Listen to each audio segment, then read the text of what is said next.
senhores telespectadores, viemos hoje a uma das regiões mais preciosas e mais desconhecidas do nosso país. Os portugueses todos sabem que há o Minho, que fica para o lado do mar, e há Trás-os-Montes, que fica para o lado do Reino de Leão. Bom, o que poucos sabem é que entre o Minho e Trás-os-Montes aninha-se uma grande região cercada de montanhas, regada pelo rio Tâmega, que é a Terra de Basto. Estou a falar-lhes no coração da Terra de Basto. Vim aqui ao alto, eu julgo que esta é realmente é o coração moral, espiritual e religioso da Terra do Basto. É a Senhora da Graça. E daqui avistam toda a Terra do Basto. Olhem aqui embaixo, vem aqui uma terra grande, é Mondim de Basto. Acho que avistam pontos, são sobre o Tâmega. Para além fica Celurico de Basto. Para além fica Cabeceiras de Basto. Bom, mas o que é Basto? Pensa-se que Basto tem a ver com uma população céltica que entrou aqui, enfim, uns 1000 anos antes de Cristo, que são os Bástulos. Isto antes de Monte da Graça, muito antes, era Monte de São Veríssimo, é um monte dos inícios do cristianismo. Mas antes de Monte de São Veríssimo, havia aqui uma povoação neolítica, hoje desaparecida, completamente desaparecida. Vem aqui na minha frente um monte, chamam-lhe agora Monte Palhaço, mas dizem que Palhaço vem de palácios, porque à volta daquilo encontram várias muralhas. Quando fizeram este caminho que vem, que é moderno, encontraram várias muralhas, o que significava que havia ali um castro neolítico. Isto significa que lhes estou a falar num dos pontos de origem da chegada da civilização às terras do Basto. Se em vez de estar a falar em Trás-os-Montes, estivesse a falar na Grécia, com certeza que a lenda dizia que aqui era o umbigo do mundo. Bem, o meu telespectador sabe o que é o umbigo. Toda a gente tem aqui um umbigo. Este umbigo é uma cicatriz que ficou do ponto em que nos separamos da mãe. O umbigo do mundo era o lugar onde o mundo cá de baixo se separou do mundo lá de cima e ficou uma cicatriz. Eu acho que a cicatriz aqui deste alto Portugal ficou aqui a mais de 1000 metros na Senhora da Graça. É realmente um ponto prodigioso. Estou-lhes a dizer isto numa razão. É que eu acho que em cada 1000 portugueses não há 10 que tenham vindo aqui. Peço-lhes que não adiem mais tempo essa viagem. Não é muito fácil, há uns caminhos difíceis. Aliás, o grande problema da Terra de Basto são as estradas. É absolutamente urgente que se façam estradas rápidas que tragam aqui à Terra de Basto. A Terra de Basto é um dos pontos mais simbólicos, mais evocadores, mais emocionantes da terra de Portugal.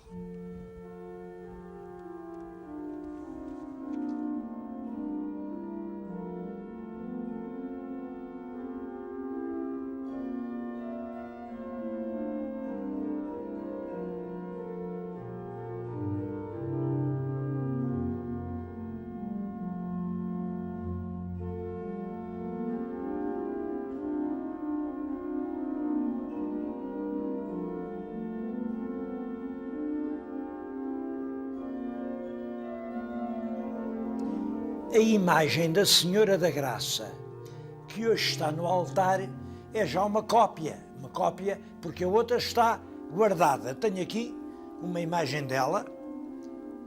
Esta é a verdadeira Senhora da Graça, é uma imagem do século XV, é uma imagem do tempo dos descobrimentos portugueses. Bom, e é esta imagem que se refere a uma cantiga antiquíssima aqui. Nossa Senhora da Graça tem uma redoma de vidro que lhe deu um marinheiro que se viu no mar perdido. Isto tem uma explicação, é que este monte muito agudo aqui da Senhora da Graça é visível do mar. E quando os marinheiros andavam perdidos lá no oceano, sem saber onde era a terra, ao longe, avistavam a ermidinha da Senhora da Graça. Bom, isto eu tenho aqui junto de mim. Reparem, isto é uma belíssima traineira, a Senhora da Restinga, que se salvou à vista da Senhora da Graça. Isto é outro navio também, oferta de marinheiros. Este é muito bonito. Outro aqui, isto é um arrastão que também, por promessa de marinheiros que se viram aqui aflitos, ofereceram uma cópia do seu arrastão à Senhora da Graça. Bom, a Senhora da Graça tem muitos outros milagres, mas esta ligação entre a terra e o mar, porque os marinheiros foram sempre devotos e vem gente de toda a parte. Eu acho que bastava isto para fazer deste Morro da Senhora da Graça um dos polos sentimentais do turismo aqui ao norte do Rio Douro.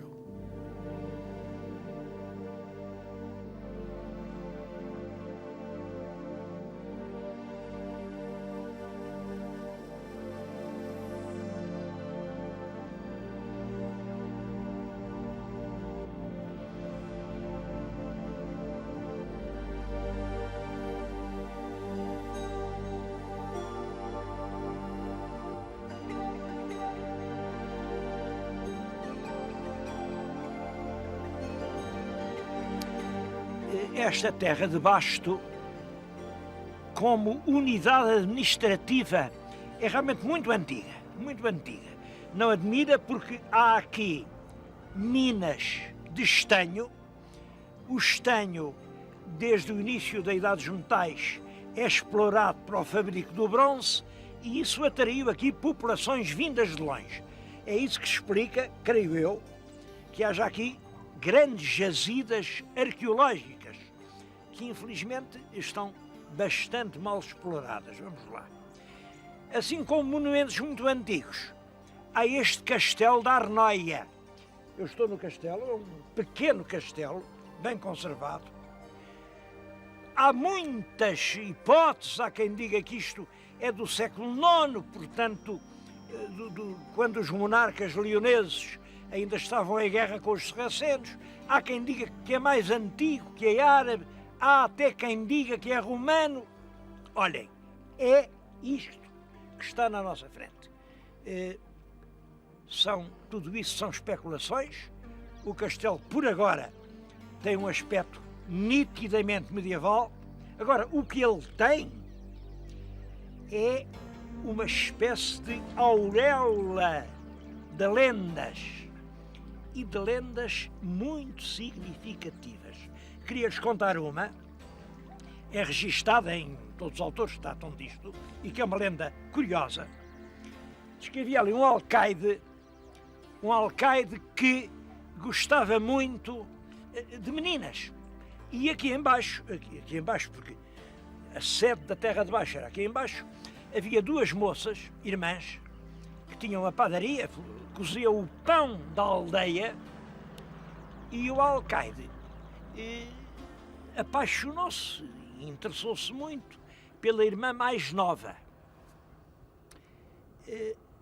a irmã e foi buscá-la, trouxe-a aqui para o castelo, mas a irmã tinha um noivo, e o noivo não se conformou, veio aqui, o alcaide prendeu, cortou-lhe as orelhas, como se ele fosse um ladrão, era o castigo que na Idade Média se dava aos ladrões, o povo todo amotinou-se, tocou a rabate, e aqui em toda esta redondeza da terra de basto, veio as multidões, aqui invadem o castelo com os chuzos, com as foices, ameaçam pegar fogo à torre, e o alcaide teve que largar a rapariga e o noivo. O noivo já sem orelhas, mas lá os largou. O alcaide, em todo caso, desistiu daquela, mas ficou com os olhos na irmã mais velha, que era muito bonita, que se chamava Guiomar. E também estava lá no forno. Então começou a assediar a Guiomar com pedidos, com insistências. Aliás, essa Guiomar já era viúva, e a Guiomar não teve remédio senão dizer-lhe, está bem, que fosse lá uma noite, que ela lá o receberia. E de facto, preparou-se tudo. O alcaide, assim, ao cozer da noite, bateu à porta, foi recebido, atirou-se à Guiomar, mas é claro, a família toda estava ali, posta, escondida, e quando o bom do alcaide julgava que ia ter a Guiomar entre os braços, o que sentiu foi a acha de armas a fender-lhe o crânio, e era uma vez um alcaide. Claro, para não haver vestígios do crime, meteram-no no forno do pão e o alcaide reduziu-se a cinzas.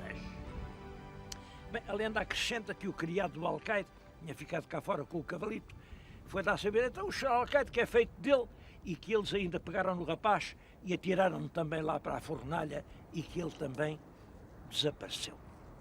Isto é importante, esta lenda é antiga, é uma lenda antiga, e significa uma coisa: o atrito, a situação de conflito entre os detentores do poder, da propriedade e da soberania e a gente do povo.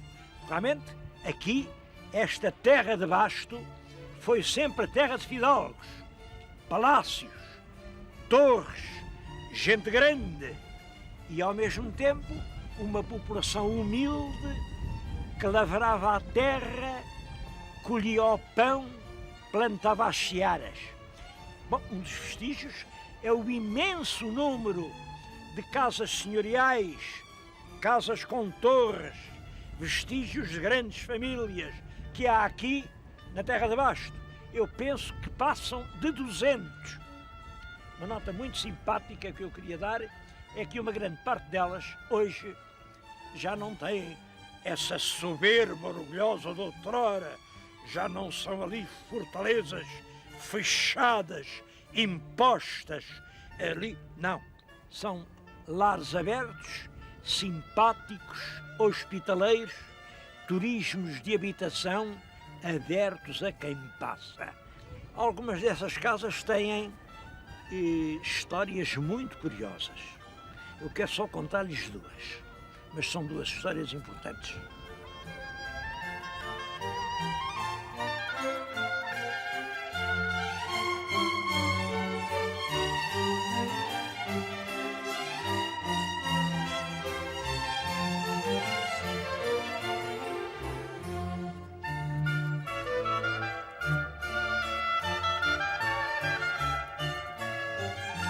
A que está na nossa frente é a Casa da Laje. Bom, o que ela tem de extraordinário é isto. Era aqui que viveu o famoso Magriço. O Magriço era um cavaleiro andante português, fins do século XV, princípios do século XVI, e é o homem que conduz os famosos 12 de Inglaterra. É uma aventura que vem dos Lusíadas, e dá-se isto, Camões, que geralmente nos Lusíadas é sempre muito conciso, conta grandes episódios em poucas linhas. Ao caso do Magriço, dedica 200 e tantos versos. Nenhum episódio ocupa tanto espaço nos Lusíadas como essa coisa do magriço, que não é realmente muito importante. Explicação. A explicação é esta. O magriço, que era Coutinho, era irmão do Vasco Fernandes Coutinho, primeiro conde de Marialva. E esse conde de Marialva era avô do Dom João Coutinho, que foi quem protegeu o Camões. É o Dom Francisco Coutinho, quem nomeia o Camões para Macau. E Camões, para agradecer aos Coutinhos, seus protetores, inclui nos Lusíadas a referência àquele que era, e justamente, o grande herói da família, o Magriço, o herói dos 12 de Inglaterra. Bom, claro que a casa hoje está muito transformada, uma casa do século XV, chega ao fim do século XX, com muitas mudanças. Mas há documentos seguros. Isto era, aliás, um morgadio, era aqui na Casa da Laje que viveu e morreu o grande Magriço.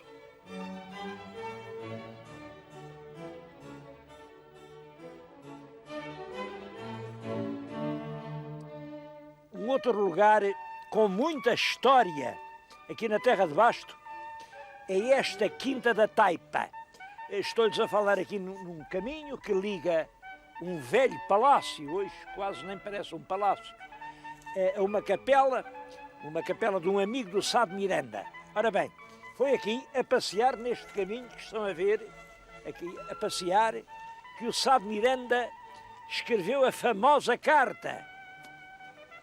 Como eu vi correr pardaus por cabeceiras de basto, crescer em cercas e em gasto, vi por caminhos tão maus tal trilho e tamanho gasto.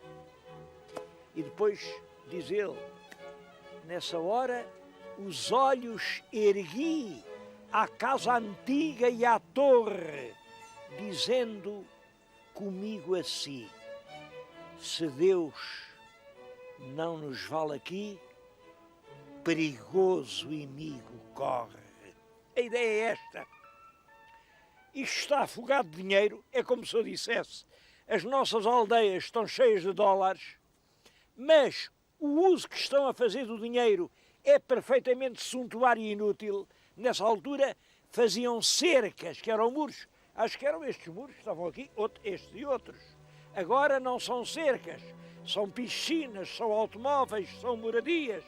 Estamos a gastar de uma forma perfeitamente inútil recursos que se não vão repetir.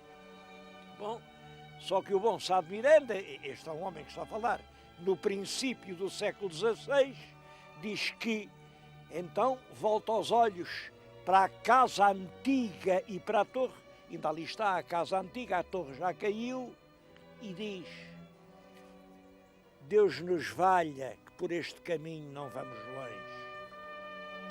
Deus não nos valeu.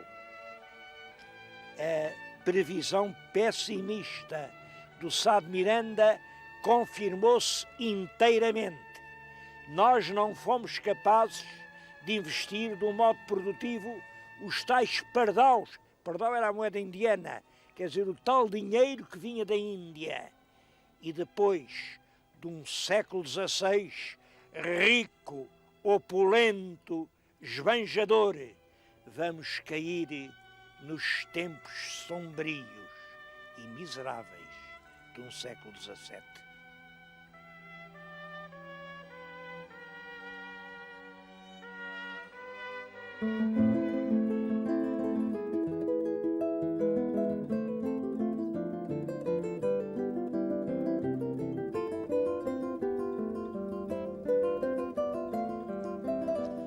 Mas o século XVII não é o fim da história aqui na Terra de Basto. As próprias dificuldades levaram os habitantes a emigrar e foram milhares e milhares deles para o Brasil. A imigração brasileira do Basto para o Brasil é uma coisa extraordinária.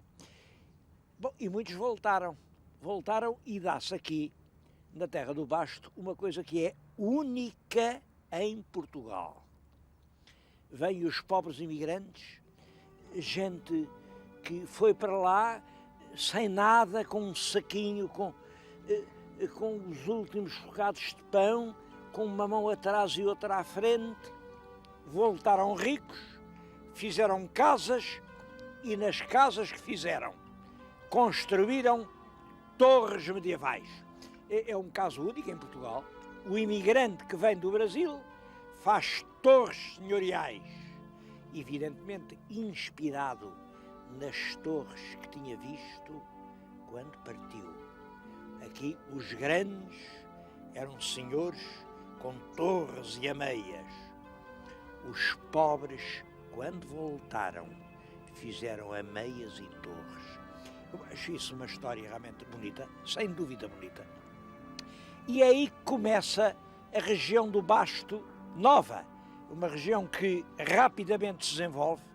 É que lá vem depois a política municipalista, retalha isto em concelhos rivais.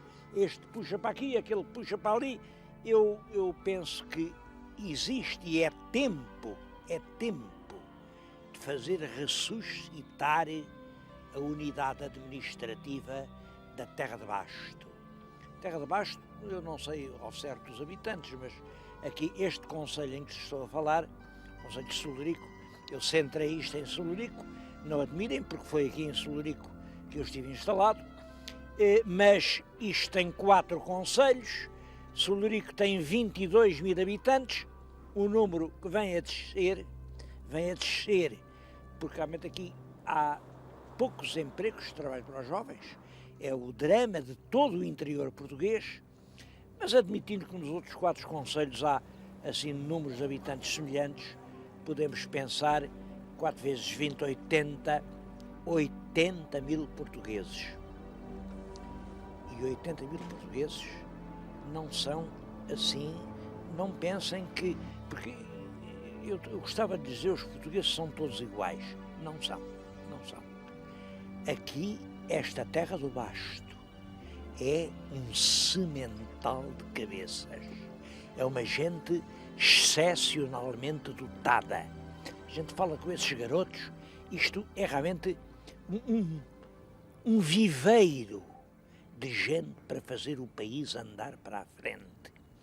Por agora tem pouca indústria, tem mais estradas. Meus queridos telespectadores, eu estou a acabar o programa e vou meter-me no carro para ir lá abaixo a Amarante, são 20 km. Bom, eu nesses 20 km vou gastar 50 minutos. É uma estrada perfeitamente...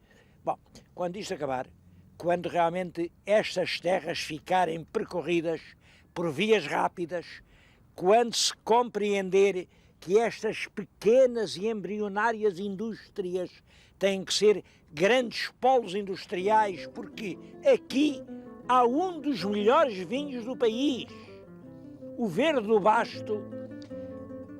O meu querido telespectador, venha aqui e prove o vinho verde do Basto. Mas não é só o verde, são já os testas, são os granitos, são as madeiras.